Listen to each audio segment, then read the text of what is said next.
make sure that the audio works, because sometimes there's a bug, although I think they have it fixed by now. Let's see what happens. Oh, there's Luke's.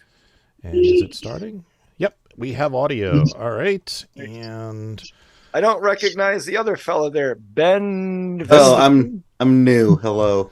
Oh, we are now streaming on Facebook. Yes, that is Ben Visini, the other artist who posted this week. And recording in 3, 2, 1. Recorded live on DementiaRadio.org, it's the Funny Music Podcast. Brought to you by FuMP.com, where you can download new free comedy songs twice a week. Now, here's your hosts, Devo Spice and the great Luke Ski. Hey, Devo Spice! Hey, Luke Ski! Who are our fabulous guests this week? We have the Belle Isle Rats. Welcome back, guys. Woo-hoo! Yay! And we have, for the first time on the show, Ben Visini. Welcome, Ben. I didn't pick an entrance. Woo! There you Hello. go. Ben Visini sleeps with the fishes. And Tom from the Comfy. Belle Isle Rats is suffering from some type of allergic reaction to aloe, apparently, so that's why his face is a little red and puffy. But he still looks beautiful. He's as handsome as ever. So, let's do the catch-up thingy. Let's get caught up with what Devo and Luke have been up to since last week. Or else Devo, if Luke failed and didn't show up. Hey, what? Oh, he's right. Luke is here, but he's driving. What you been up to, Luke? Well, remember, I think I mentioned that I recently had to work 8 consecutive days in a row of my day job. Mm-hmm. Okay, so today is day 1 of me having to work 9 consecutive days of my day job. So, yay! Yay!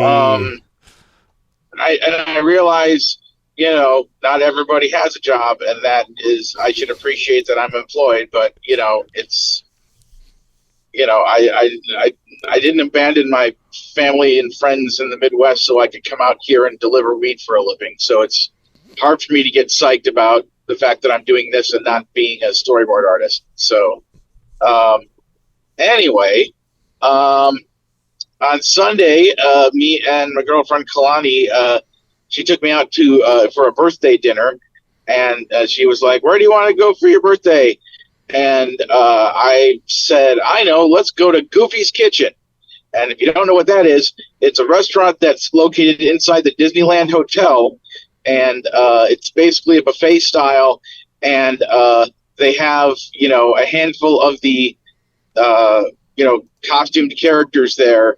So, like, when you check in, Chef Goofy is there and you can get your picture with him.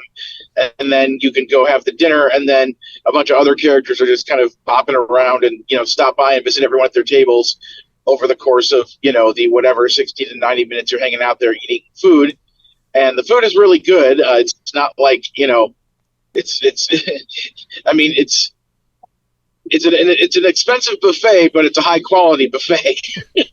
But yeah, let's see, what characters were there that day? Chip, Dale, Minnie, and Pluto. So, and then of course Goofy. So me and Kalani got pictures with all of them, and that was fun. Then we went over to the Star Wars launch bay, and which is a store. It's like I guess more like just after the pandemic, when things started to open up. It's like Disneyland and California Adventure hadn't reopened yet. The parks hadn't opened yet, but this is downtown Disney started to open up so that people could go there and go to the restaurants and do shopping or whatever.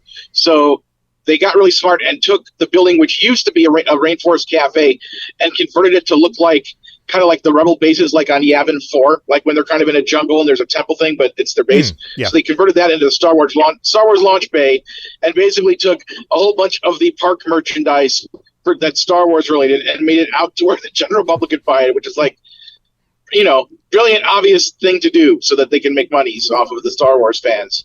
So, so we went and shopped around there, and I can't really show off the shirt I'm wearing, but it says Luke Skywalker's Spider Force, and it has a bunch of the graphic images from Star Wars, like the whole like stay on target, like targeting computer thing. And Kalani absolutely freaked out because she found these. I forgot they're not sweatshirts, but they're kind of big long sleeve shirts, and it was like. There was a white one for women and a navy blue one for men. And the white one has they both have the same cartoon of Princess Leia and Han Solo on it, like right here. But on the white one, which has like kind of glittery sparkles on it on the back, it's on the back of the shirt. It says, "I love you." One red accents on the back of that shirt. It says, "I know," because that's Leia and Han said to each other in Empire Strikes Back. "I love you, I know." Oh, so it said, "I love you, I know." Sorry, you froze there for a minute. And she started.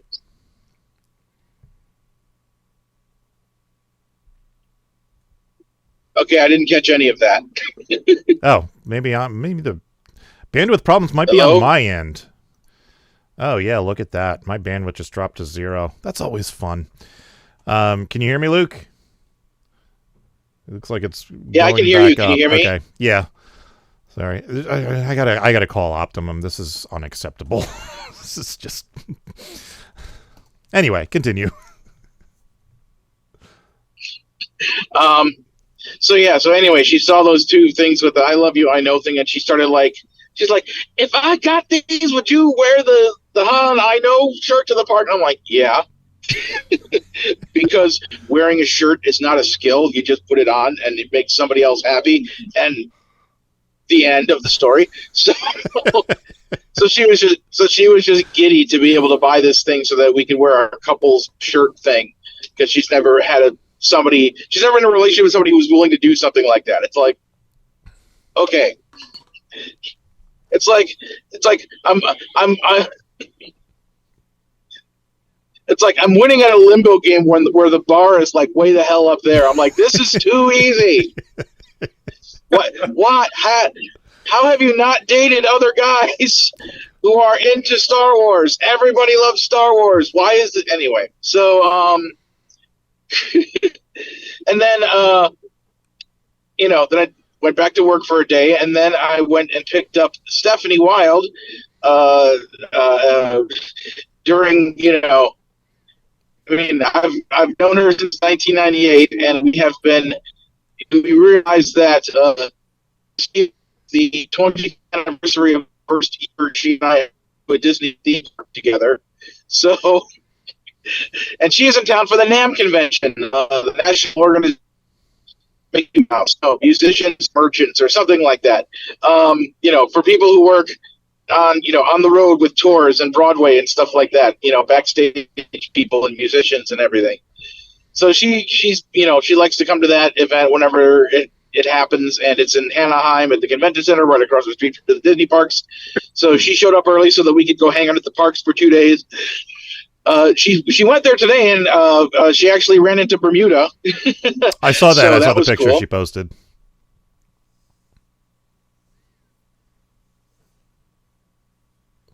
Oh, he's gone. Yeah, we lost Luke entirely. Yep, he's back. Man. Is he coming back? He must be driving through a dead zone. Are you back? Okay. There we go. Yeah, I'm back. Anyway, what was the last thing you heard me say?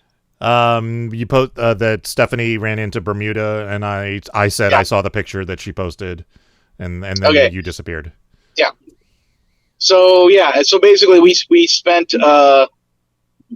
Tuesday at California Adventure and Wednesday at Disneyland, and just had a good old time, hanging around, doing park things and having fun. So, and then Kalani met up with us Tuesday night at Disney California Adventure for a couple hours. So Stephanie got to meet her, and just having a good old time. Cool.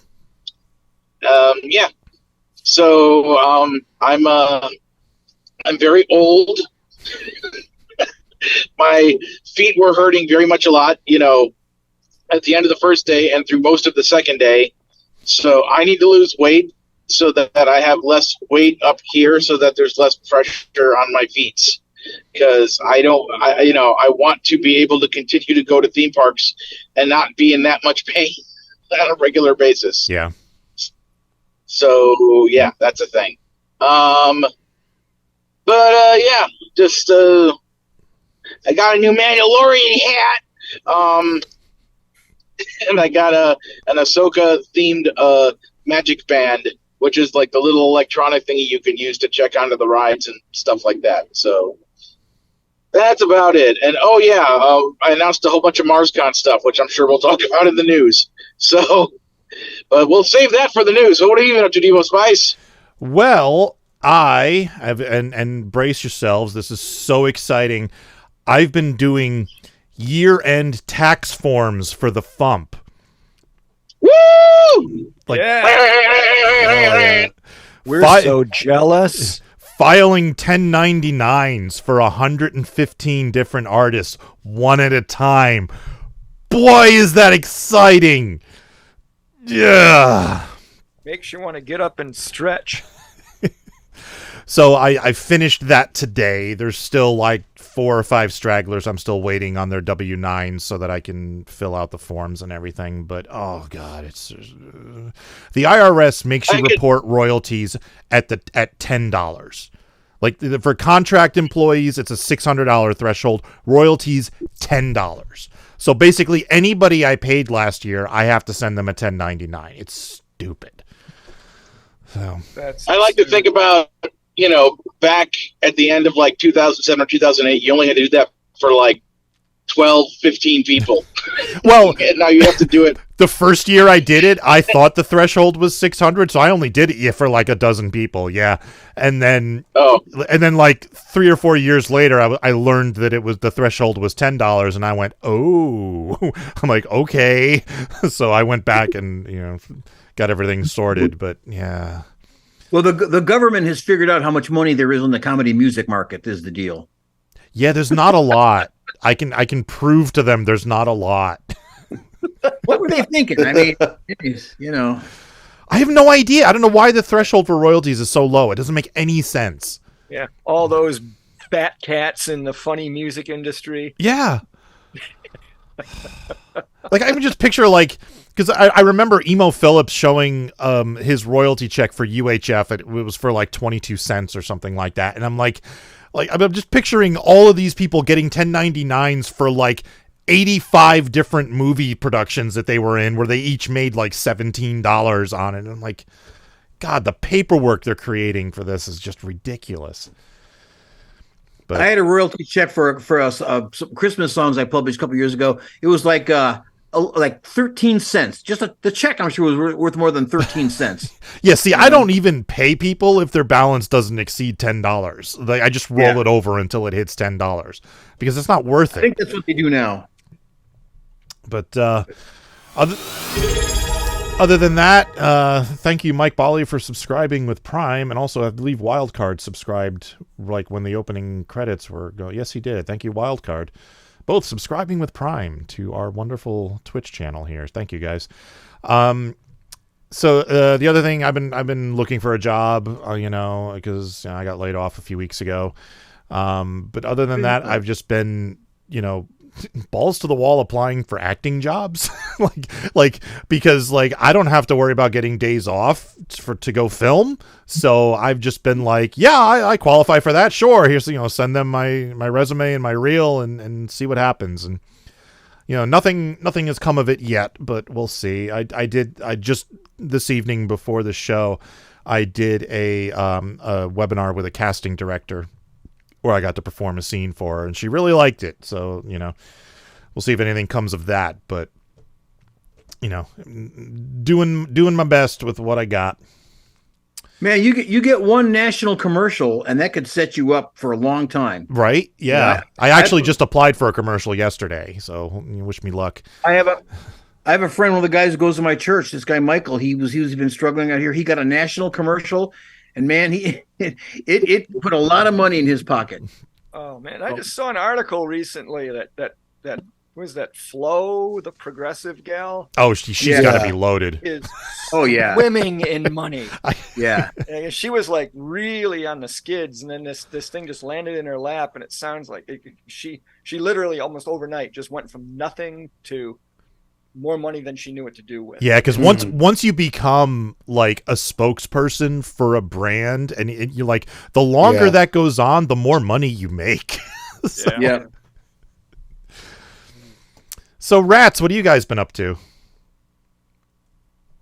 Just standard life stuff. Although I am right now starting to write new stuff. We're planning to get together this year to do another collection of Rat songs. So I've got about 5 or 6 titles I'm working on, and so we're kind of just in the very early stages of that. Other than that, family's doing, daughter's doing well. My 93-year-old mother-in-law is still with us, making our life. Well, never mind. But so everything's overall the standard difficulties of life notwithstanding, things are okay. I got nothing to complain about. Tom? Just about the same, except for the 93-year-old mother-in-law, daughter, and writing music. Yeah. Well said. Anything? I'm working on getting the kitchen floor done. Wow. Everybody's head just turned. Like, what? Yeah. I wasn't expecting that. Yeah, that'll be nice when that's done, and I should be doing a delivery job soon, delivering a car out to the Chicago area. But in other words, we have really, really, really exciting lives. Typical comedy musicians, Yeah. Yes. Oh yeah. Well, I did come up with an energy source that's very, very cheap and doesn't pollute. What's that? I didn't think of mentioning that before. I don't know why. That's the loca humor. All right, so Ben, welcome to the show.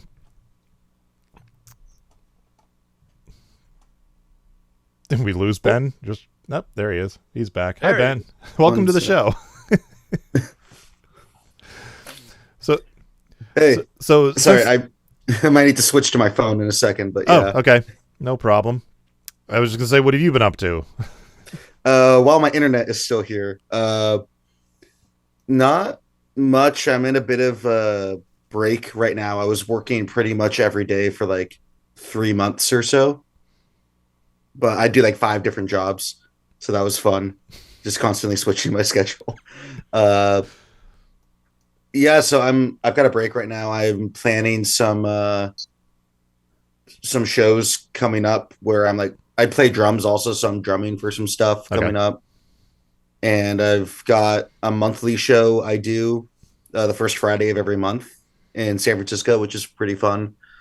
So I'm always just kind of prepping for that. Cool. Yeah. All right, so why don't you give us a quick introduction to your song, then we'll play it. If you need to switch to your phone while it's playing, feel free. And then afterwards we'll talk to you about it. Yeah. So the song is called Please Don't Have Sex to This Song. And I don't know where I got the idea. I think it was just the idea of like music that only exists for people to like, have sex to. It always made me feel bad for the musicians in the booth. It's like, man, they worked hard, and it's just background noise. And so I just thought it'd be fun to write like a meta song about that, in the style of like a 1970s like porno track. Yeah. So like very Barry White-esque. A lot of smooth saxophone. Features my friends Ian Cowell on guitar and Joe Newman on saxophone, and they really made it like sound as cheesy and schmaltzy as possible. All right, well, here is Please Don't Have Sex to This Song by Ben Visini.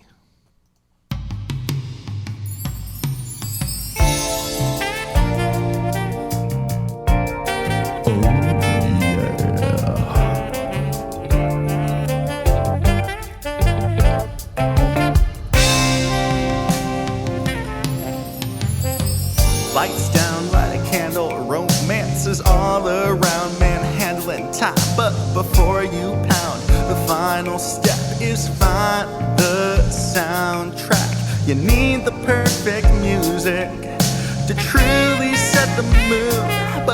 just background noise. You're focused on the screw. The song you're plowing to, I wrote it. I'm pretty proud of how it plays. I'd rather it not go unnoticed before you spray that mayonnaise. Enjoy the tune, and then I'll be gone. Just wait to copulate until later. Please don't have sex to this song.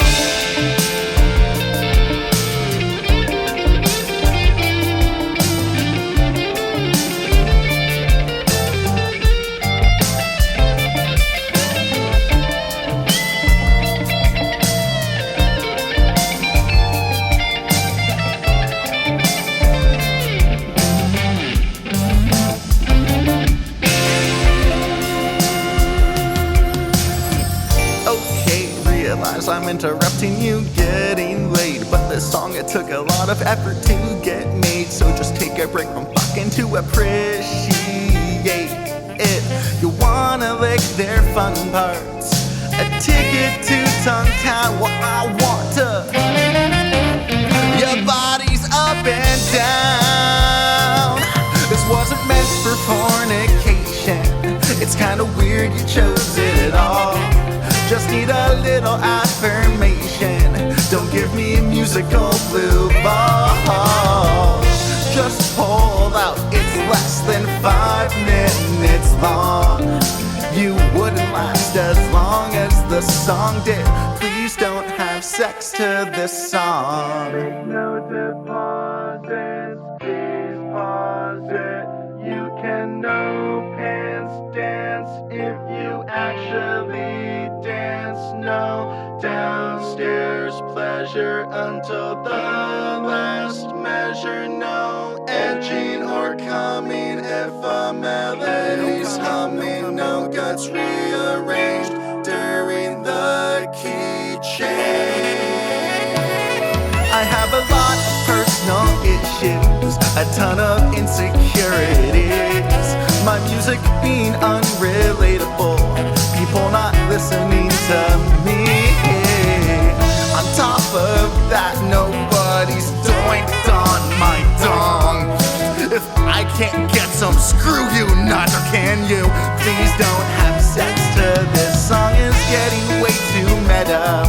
How can this song contain a scene where someone listens to this exact song, which hasn't been released at the time of recording this? So I'm creating a scenario that can only exist by recording this.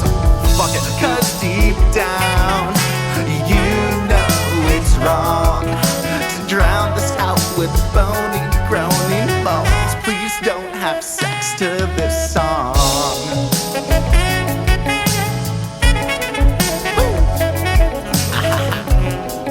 Yeah, my other music is fine, yeah, just not this specific one. Oh, you hear that bass line?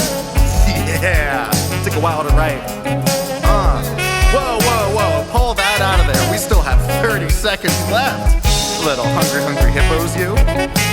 Yeah, right? This is nice. Hey, stop that! No fucking. Oh, sorry, sax, keep playing, my bad. I should have communicated more clearly. That's on me. That's on me.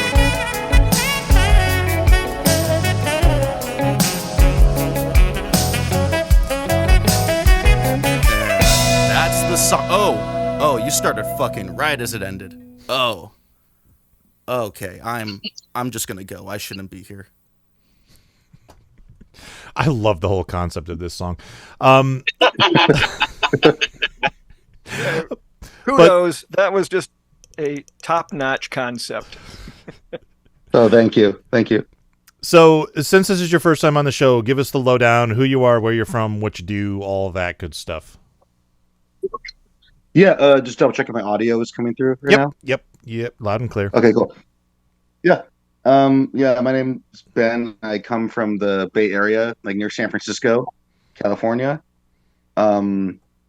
Lowdown on what I do. I started doing comedy music like the moment I could go to open mics. I'm a big fan of like Tim Minchin and Ninja Sex Party and Tenacious D and all that. I think I've just been I was doing it for fun for like 2 years, and I decided to try to make a career out of it right before the world ended, which was a great idea. And then I started posting stuff online and started, like building a little bit of that during lockdown. And it just kind of I wrote a few songs during lockdown, and it kind of gave me the idea to like just keep posting stupid stuff. Because why not? Okay, cool. So, so where did this idea come from? The idea came from what I had, a little bit what I mentioned before, the idea of feeling bad for the artists that get put on those playlists on Spotify, or like music to bang to or whatever. I feel kind of bad for them. And then also the idea of like, if anyone had unfuckable music, it would be me. Like, no one would even think about it. So just the idea of like, no one's going to do it anyway, so I might as well. On top of the fact that my more like favorited songs from Friends were my more meta, self-aware ones, and I really wanted to write something in like in this style of like super cheesy romance movie stuff. Yeah. Well, as I said, I love the whole concept of this song because it's almost like a dare. Like people are going to now just to see if they can, make it through the song without laughing or something. Yeah. The moment I posted the song, a few people messaged me like, "Guess what I'm going to do tonight?" It's like, okay, that feels like a threat. Yeah. Well, I mean, I love like Jace McClain of Nuclear Bubble Wrap commented on the song on the FuMP. He said this song would still work better than that one time Yoda by Weird Al played. I can make that work. So yeah, nice job capturing like the 70s R&B vibe feel of it. It's got a very like whenever I think of these type of songs, I always think of Chef from South Park. And just making sweet love by the fire and all that type of stuff. So like nice job capturing this. So thank you. Did you mentioned you have a couple of friends playing instruments? Is it all live instruments or is there some MIDI work going on? And it is all MIDI except for the guitar and the saxophone. Oh, okay. Did you do all the MIDI work yourself? I did all of the MIDI work myself. Yeah. Although the mixing and mastering, that wasn't me. That was Alan Moreno, who made it sound like a real instrument. Mm. That's always very nice. It's always helpful. Yeah. So I did all the MIDI for this. The drums are using the Logic automated drummer. Okay. So what I like to do is I take that automated drummer where it comes up with a drum pattern, and then I just mess with it until it's like a Ship of Theseus situation, where it's not the same drum beat anymore, but it's kind of using the same, like actual live recorded drum sounds that they have on there. Yeah. The snare drum sound is pretty wicked on that, man. We slapped a ton of reverb on that. It's just really fat sounding. It's funny. It's very hard to hear the song over the audio here. Yeah. So I actually went on the site and listened to about a minute of it on the site so I could actually hear it. It sounds great. Mm-hmm. Oh, thank you. I appreciate it. Especially the snare drum. That the drums took a long time to figure out how to get them to sound like that specific style. Like it's really hard to do like a parody style with such specific like mixing requirements. Yeah. Like this. Especially since all that old stuff was recorded like in a studio with a 24-track tape deck recorder and analog equipment and stuff, and you're trying to recreate that all digitally. It's very difficult to pull off. Yeah, and like this song, I think in total took like a year of like actual work on it, like from like conception to it releasing. And now you're going to make like $17 in FuMP royalties off of it. So next year, you too will be getting a 1099 from me. I'm going to be timesing 17 what I usually make off my music. Although I guess that would still be zero. So I don't know. So is this like a typical sounding song for you, or do you work in a variety of styles?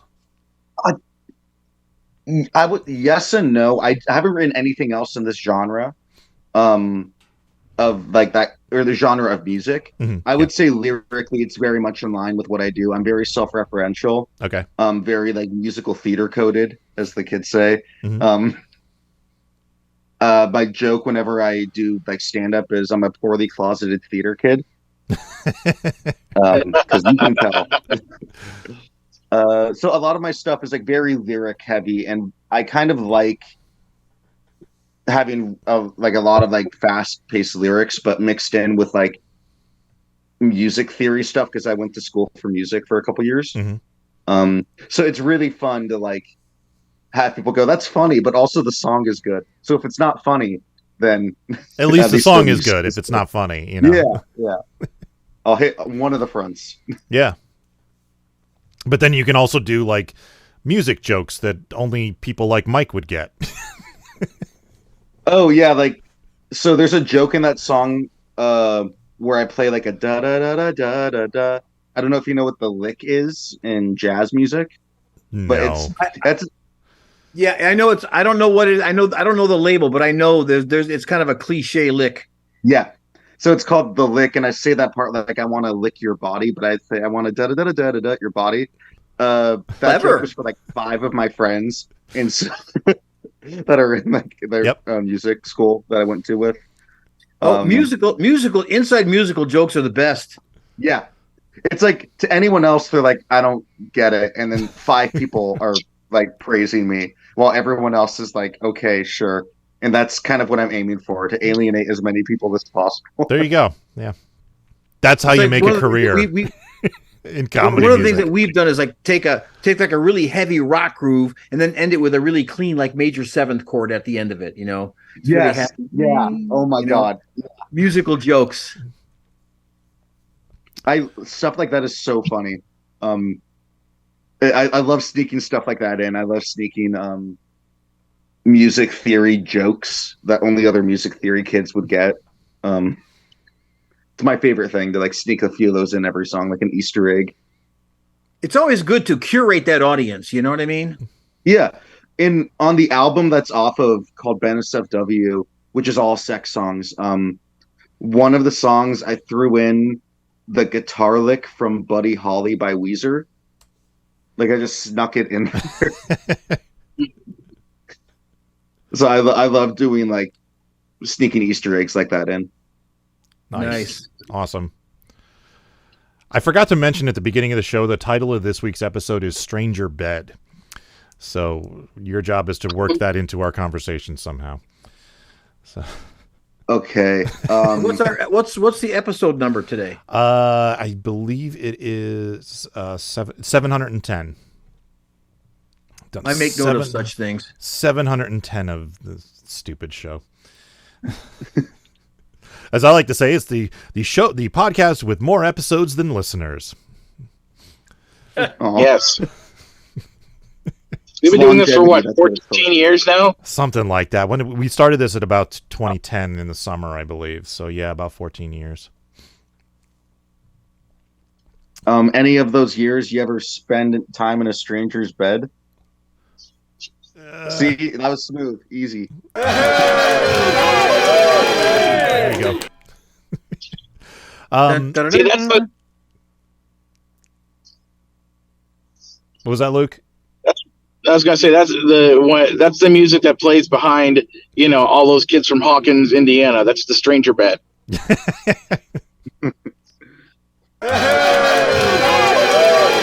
I keep losing the button, so there's a bit of a delay while I find the button. I'm just going to keep it highlighted. Oh, yeah. So anyway, that's how we do things on this stupid show. So yeah, great song. Thank you. Loved it. Do you have anything you'd like to plug? I guess my YouTube channel, hopefully I'm in the middle of moving right now, which is very fun. But hopefully when I'm settled in, I'll be making more YouTube videos, including a music video for this song, hopefully. If you're Is ever in San the music Francisco, I video host just an going to open be mic. people in bed? Because like... Yes, I want to be like cock blocking people. Yeah, like the idea is like it's 2 people trying to get it on. I just bust in like no. Yes. Okay. Like the album art, like that I've seen. Okay. Yeah. And the other thing is just if you're in San Francisco ever, I host an open mic at Neck of the Woods. So those are the only two things to plug. All right, cool. All right, so we're going to do news and then talk to the Rats about their song. Are you going to stick around or you have to take off? Oh, I'll stick around. I want to listen to okay. the Rats song, yeah. All right, so let's do a promo. We do a This is the FuMP. We do a guy with that who produced the and also have a beard. We do a light. We do a snow. We do a milk that have the alcohol, and then we put an egg. We do a Christmas.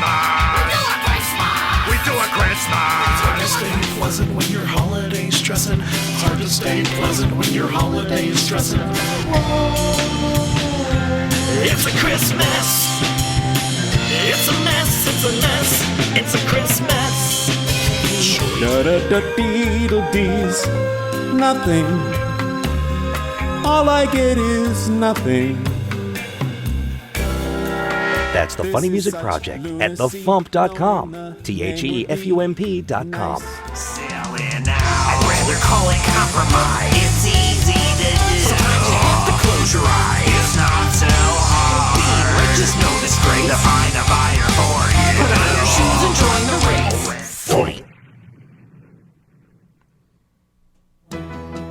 Time for funny music news. Something, something, something. Yeah. Wait, where's my audio hijack? There we go. Sorry. All right. In the news, there's a new interview with Weird Al Yankovic up on Grammy.com titled Behind the Accordion with Weird Al Yankovic. It's an interview with Al. It's a written interview. They asked some interesting questions about it. I highly recommend the read.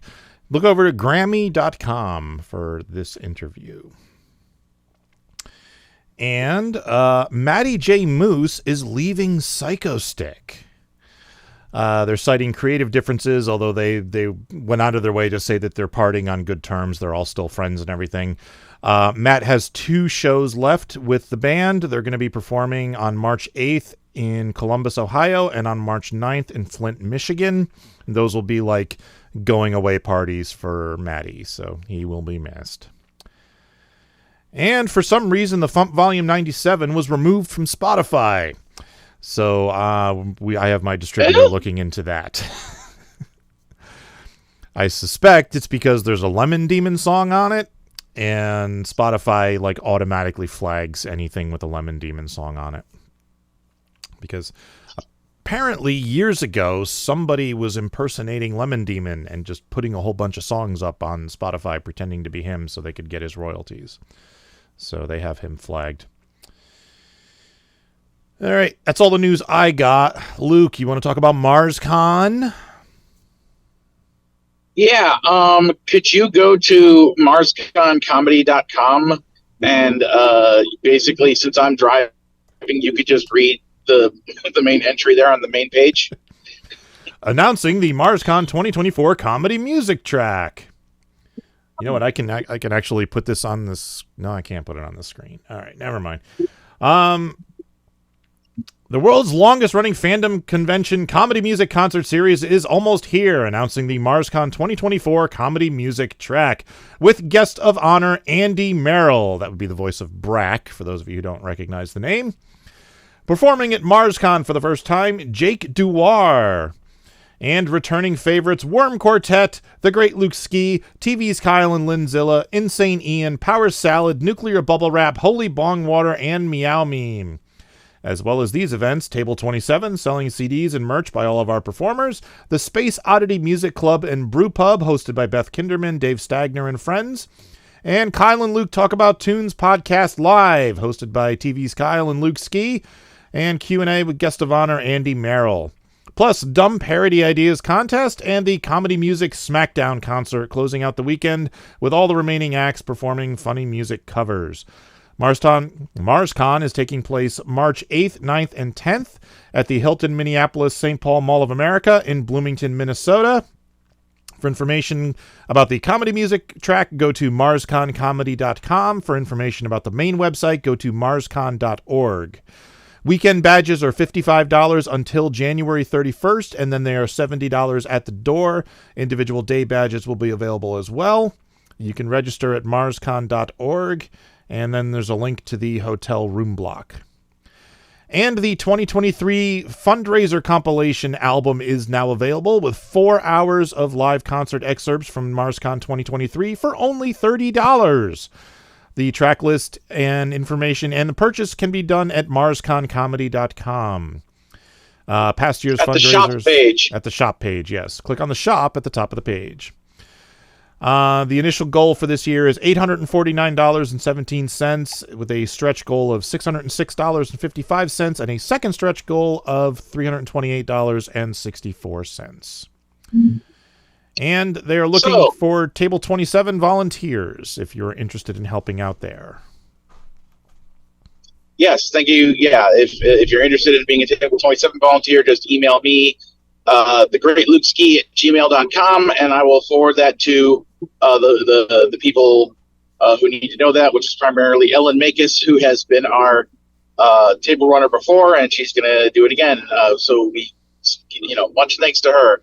We're hoping to have, at least 4, if not 6 volunteers. I know of at least 2, possibly 3 people have already expressed interest, and the more the merrier. So let me know.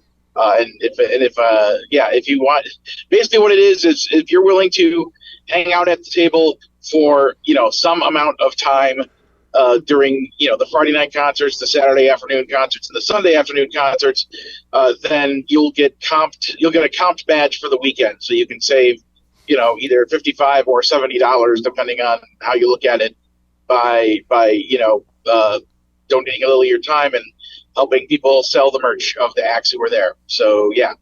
I launched this thing, and since this may be the latest I've officially launched the whole, announced the whole track and launched it. I need to go back and check my records to see if this is the latest I ever announced it, but I'm fairly sure it is. And I was trying to figure out some way I could try to get us caught up to where we'd probably normally be by now as far as the fundraiser goes.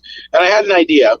I went through my email and I basically kind of copy pasted the email addresses of everybody who has ordered the fundraiser album in the past 5 years. And then I just sent off, a blind carbon copy email to all of those people, letting them know that that the new collection's available. So feel free to go get it. And that seemed to have worked because as of right now, we of the initial goal of $849, we are up to $631. Nice. So a special thank you to everyone who's already ordered, and anyone listening right now. We're about 74% of the way to the initial goal. So feel free to order some now. And if I get any email notifications that people have purchased them during this show, I'll say something. I doubt we're going to get all the way to the initial goal before, the end of this episode live, but, whatever you can do helps. So please go to MarsConComedy.com, click on the shop page to get this year's collection. That features all kinds of awesome music, including music guest of honor Bonnie Gordon, who's amazing last year, as well as Robbie Ellis and Klingon Pop Warrior, and all the other cool people who showed up. Just as another note, like I said, there's the initial goal and the first stretch goal. I really, really want to hit that first stretch goal before the convention gets here.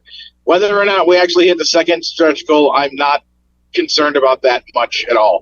I just mainly want to hit the first one because I know for sure that will cover all of the hotel room nights for everybody, including the Thursdays and Sundays for people, because I'm just trying to, take that financial burden off of our acts who are coming all the way out from all over the country to do the thing.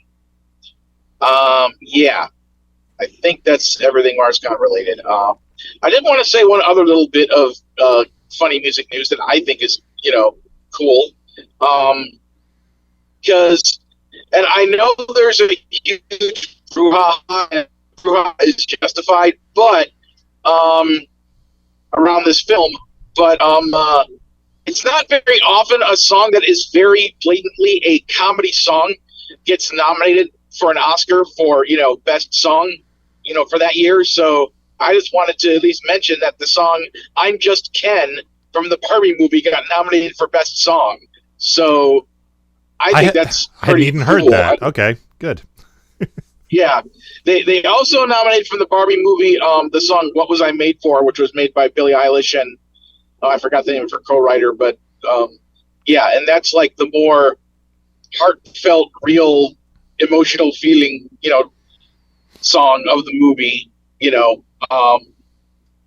but hey, I mean, I just kind of view it like "I'm Just Ken," like that's kind of a centerpiece thing in the movie.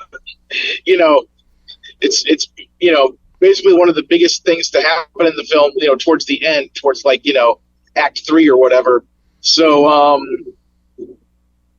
yeah, it's I just think it's cool and I forgot the name of the two guys who wrote it. One of them is Mark Ronson, and I'm pretty sure he's the guy that made Uptown Funk with Bruno Mars.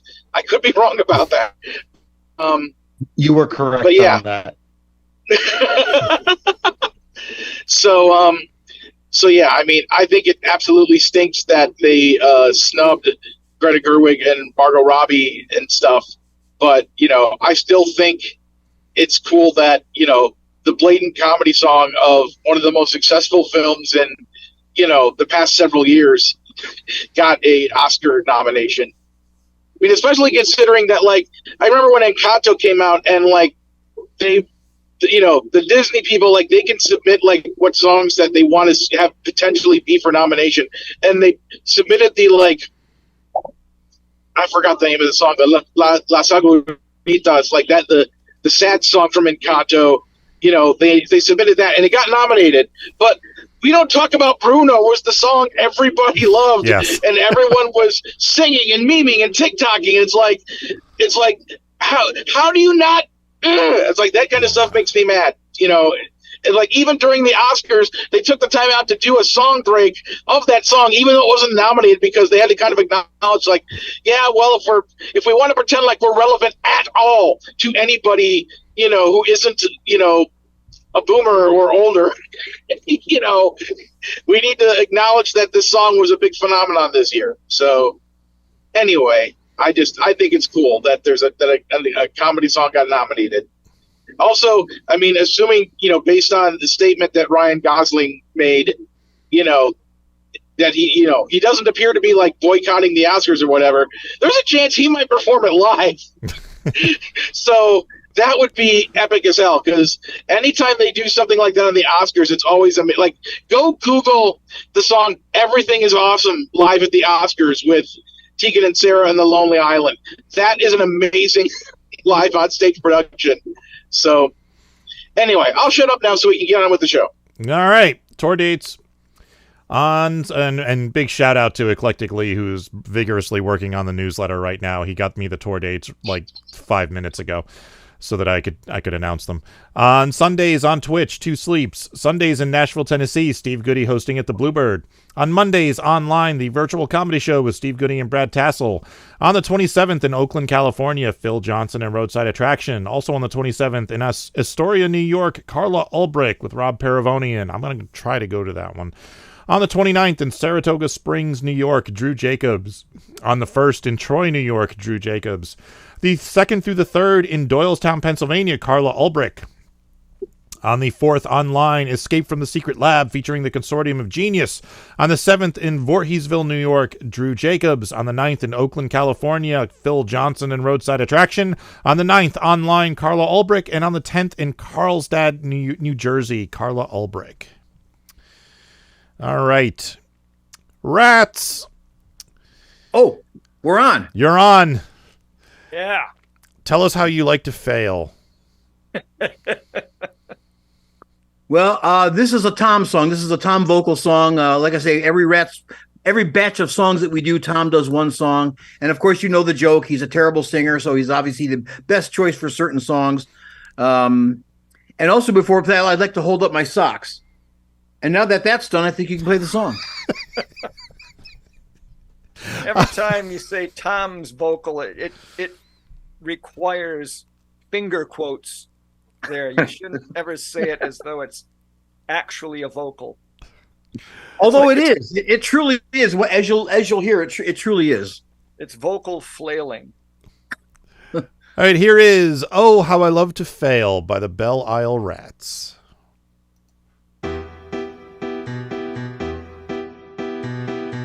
Honey-do job, fix the toilet. Who needs directions? Oops, I destroyed it. But still I'm smiling. Oh, how I love to fail. I got passed over for the promotion. Massive pay cut and a demotion. But I'm just thrilled to death. Oh, how I love to fail.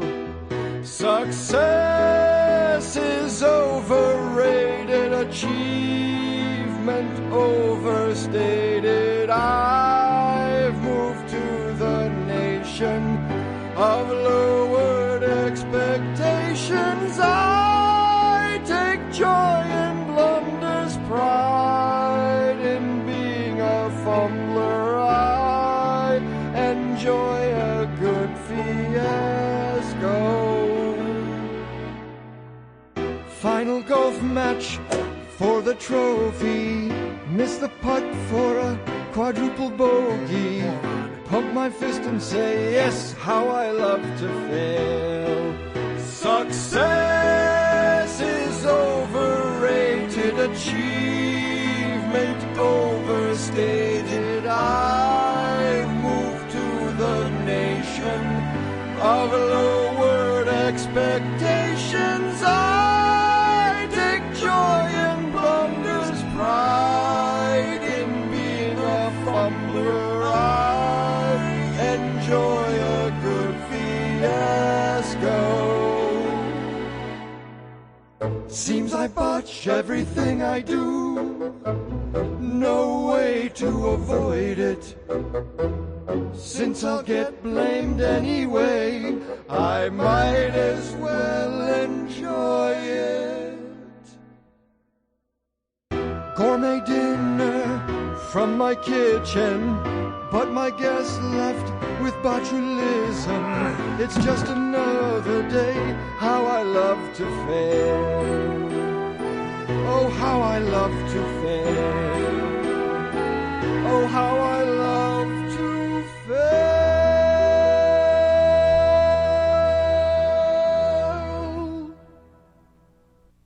Beautiful. Yeah. Yes, I am to singing what Gilbert Gottfried is to singing. That golf swing caught me off guard, man.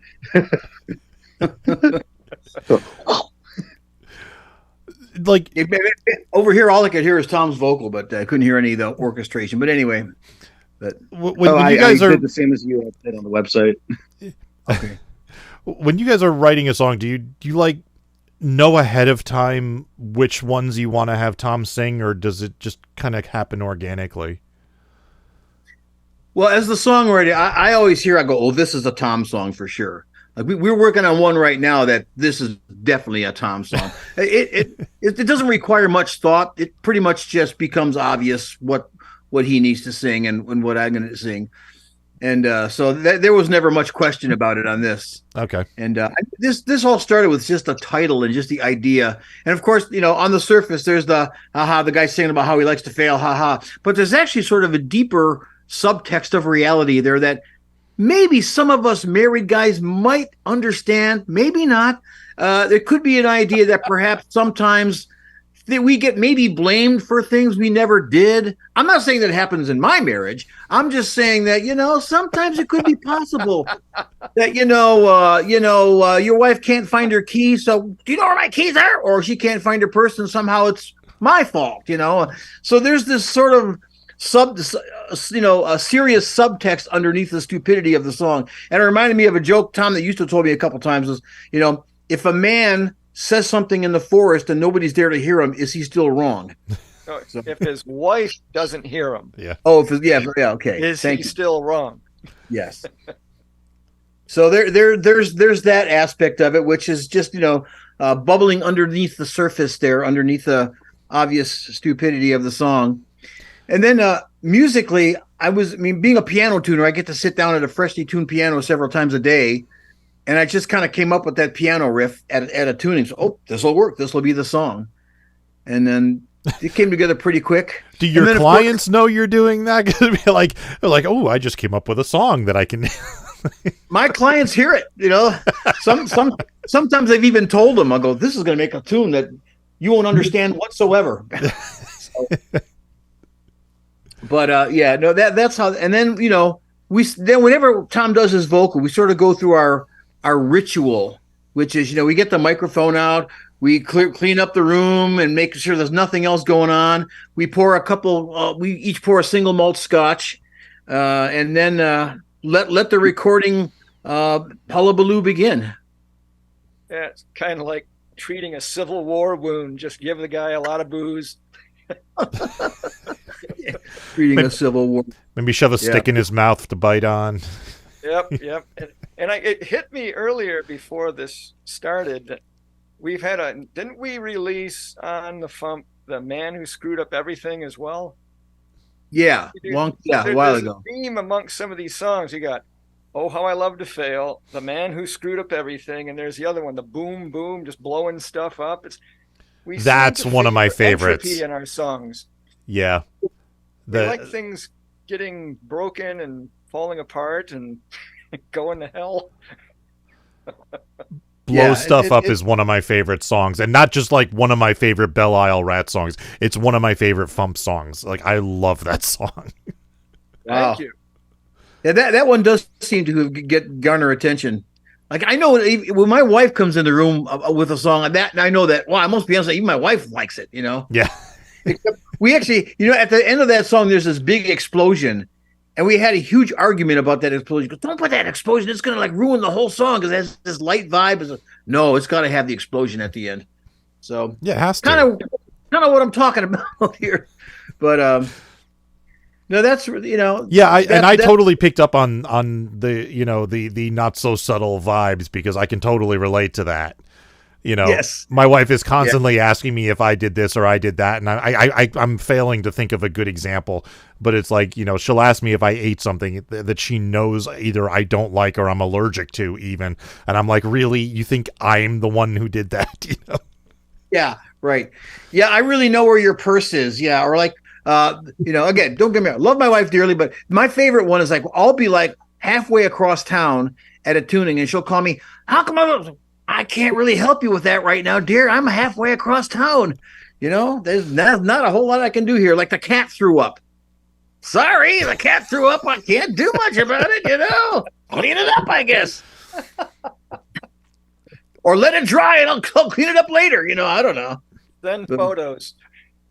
Yeah. Photos of cat puke, yeah. I think the cat threw up would be a good song title if you want to add that to your list of songs to work on. Oh, there you go. It reminded me, my dad has a famous quote. One time we were talking about this very subject, and my dad famously goes, Mike, you can fight or you cannot fight. The end result will be the same. That's true. Tom, didn't you say that to some guy at a bar in Chicago one time? Yeah. It was in the bathroom of all places. And it was like he actually stopped. I mean, he was being as sincere as he could be. He stopped and he just kind of looked off into space and he just went, yeah.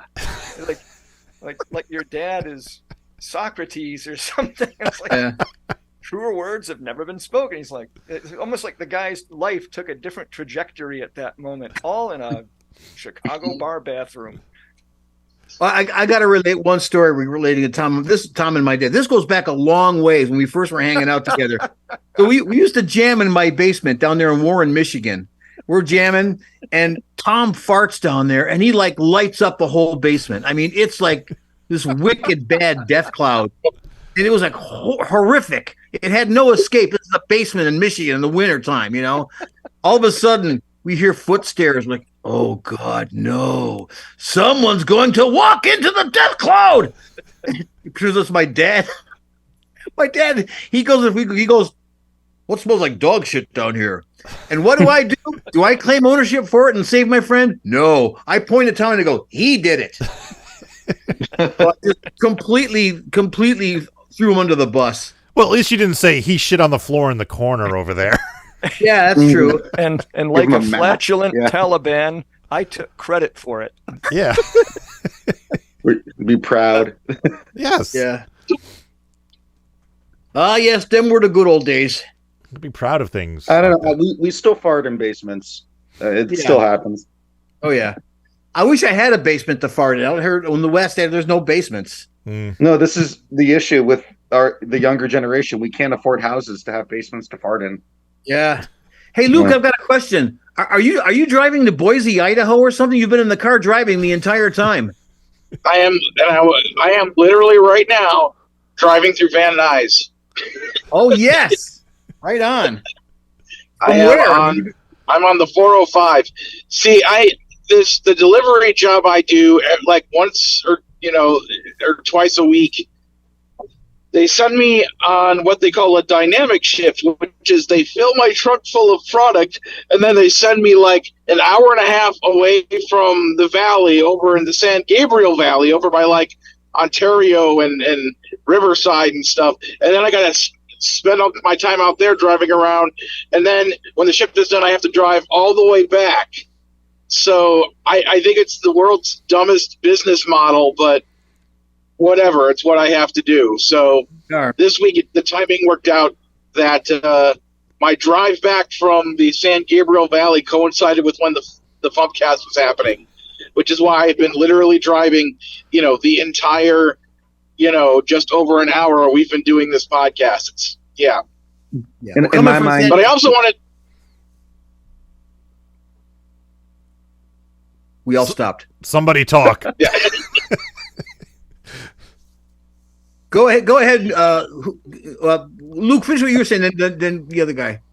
I was going to say that I came to the realization just now, like what your songs about failure. What pop culture figure is synonymous with failure?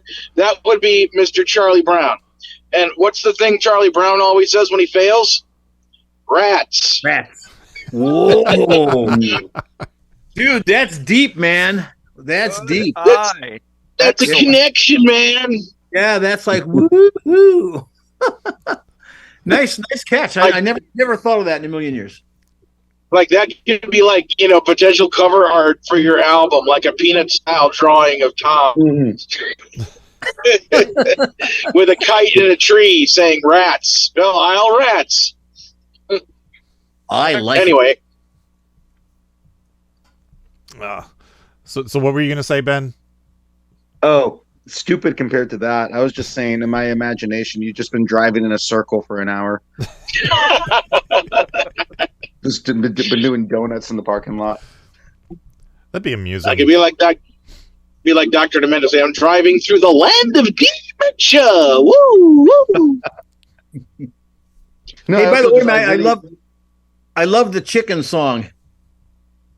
Oh, thank you. I do too. I just really put it all do. together. Tom, I think I think I interrupted you. No, I didn't say a word. Oh, good. Then I didn't.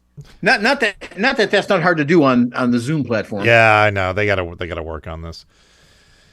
But I wanted to tell a story of something that happened at my 50th birthday concert event thing. At some point, I got off between songs on a riff talking about like how amazing and great the funny music world is, because we keep discovering like new acts keep coming along that are great that we never heard of a year or two before, blah blah blah. And then out loud, because I'm pumped full of adrenaline and talking, I'm just like, I'm sitting there and then like the Wolves of Glendale, where did they come from? And then like Tony and Kyle and like three other people all yelled Glendale. And then I just turned around and I walked into the wall. I'm going to walk right into this thing as long as I'm walking right into things.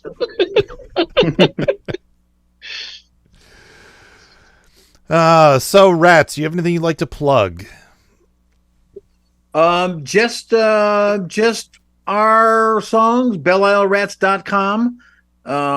We have our songs and our videos on there.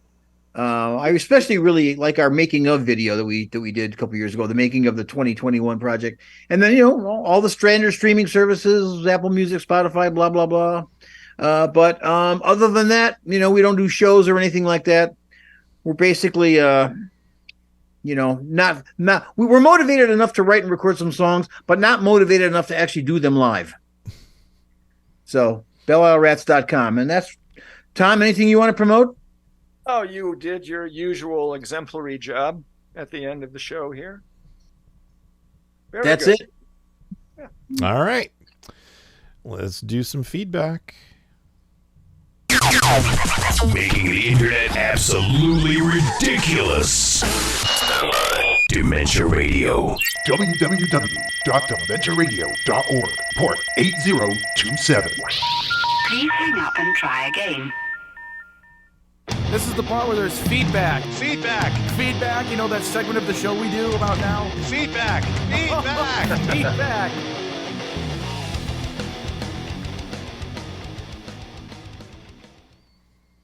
Feedback. Where's Father Beast? There he is. For who could ever learn to love a beast? Father Beast wrote, I have always thought that 50 years old is like the pinnacle of life. You have acquired all of this experience and have a number of talents that are mostly in full bloom, and your body hasn't really started breaking down that much. On the other hand, Chris says his youngest kid is from 1993, while my youngest is from 1999, so I'm guessing he is 60 or more. Sorry, Chris, but after 60, your body starts to have unexpected breakdowns like a 25-year-old car. Oh, but I think Chris is like 55 or 56, isn't he? I think he's either 57 or 58. Okay, yeah. I know he's not 60 yet. Yeah. And then Father Beast continues, oh, by the way, Luke, I would be totally up for listening to an epic, stuck-in-the-drive-through style history of Squirrel Girl. Yeah. All right, and... A-Log! Oh my god, it's you, not again! A-Log wrote, I heard about the death of Peter Schickley, a.k.a. PDQ Bach, on Facebook, and I have my regrets on not playing him on my show. May have to rectify that soon. And 2, apologies to Steve, but when I first saw his new song on the Dr. Demento playlist for Saturday the 13th, I mistook it for an anti-AI song called AI, I Know You're a Dork. My apologies for getting my wires crossed on that one. Thank you, A-Log. I thought the same thing. A few people have made jokes about AI and Al looking the same when you type it out. And when I first saw that, that's exactly what I thought it was. And I listened to it. Oh, he's talking about Al Yankovic. Okay. In fact, Weird Al made a joke about it at some point because I think somebody said like AI would not be like considered for Grammys or something like that. And then Al responded saying, I keep telling them I am a real person or something to that effect. So the thing that annoys me is that it's called AI. It's not like it's, an acronym, like NASA. It's like you're saying the letters AI. Put the periods after the A and the I so that we know that it's that and not Al. Yeah. Why is everybody not putting the periods where the period should be? I like people using a lowercase I for that very purpose, or like the fancy I that has the lines. All right, that's it for feedback. Yeah. Teasing. He's a teasing kind of guy. And I have a job. Yeah. Teasing. Tomorrow's song is by Robbie Ellis. Woo! And Tuesday's song isn't posted, but I know it's done. So it's just a matter of getting it up. So in fact, she just messaged me to say that it's posted. Oh, okay. So then it is posted. So Tuesday's song is by Carrie Dalby. Yay! Woo! Carrie Dalby. And for this week's Spotify playlist topic, I was going to do the Best of the FuMP 2023 from that free album we posted recently, except the FuMP Volume 97 is not on Spotify, so I can't do that until we rectify that. So I need a topic for this week's Spotify playlist, if anyone has any suggestions. Songs that you shouldn't have sex to. Songs. I like the way you think, Luke. All right. Any suggestions? Songs that you shouldn't know. Wow, you could do just about anything, but like They're Coming to Take Me Away. Haha, I'm thinking it would be bad. All right, I'll figure something out. I'm blanking. All right. Rats, plug yourself one more time. BelleIsleRats.com. There you go. Mike Bally says anything by Jeff Whitmire. Yeah, good call. Ben, plug yourself one more time. BenVisini.com, YouTube.com/BenVisini. My childhood address is, you'll find it. Just believe in yourself. It's like platform 9 3/4. All right. And let's get out of here. Thank you for listening to the Funny Music Podcast. I'm Devo Spice. I'm Luke Ski. And there's other people. And there's people. Yeah. And say goodbye. Rest. Adios. Thank you for listening to the Funny Music Podcast. You can listen live every Thursday night at 10 p.m. Eastern, 7 Pacific at DementiaRadio.org and join us in the chat. Or subscribe to the podcast feed. Look us up on iTunes and be sure to leave us a review. Feedback for the show can be sent to info@thefump.com. The Funny Music Podcast is a production of Fidem Interactive, LLC, released under a Creative Commons share-alike license. Tell your friends, tell your enemies, shout it to random people on the street. And be sure to visit thefump.com for the latest funny songs. Tune in next week where you'll hear Luke Ski say... Once again, it's time to play Guess the Context. Hold on a second. I gotta go smell something.